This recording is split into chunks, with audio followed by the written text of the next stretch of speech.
Meus amigos, glória a Deus. Estamos começando aqui hoje com João 6,46.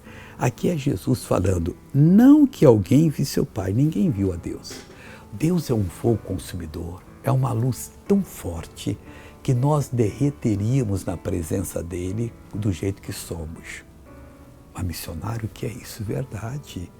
Quando nós ressuscitarmos, nós vamos passar por uma mudança, vamos conseguir corpos glorificados, ou então não vamos poder existir na presença de Deus. Isso vai ser por toda a eternidade. Não que alguém visse ao Pai, a não ser aquele que é de Deus. Este tem visto ao Pai, que é Jesus.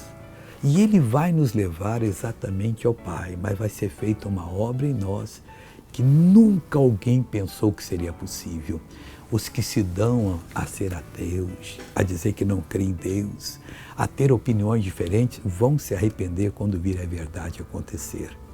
Veja essa pessoa que recebeu um lindo testemunho. Verônica, essa felicidade aí, o que Deus fez por você? Estava ali na hora que o senhor estava orando e eu senti que algo foi para o lugar. Deus colocou no lugar. Foi. O que você não podia fazer? Mas não posso pegar bolsa pesada, me preocupar, que ia dar aquele coisa que paralisa a minha coluna. Então faz tudo que você não podia fazer agora aí. Ou tá com o joelhinho duro, hein? Olha só, faz de novo. Olha só.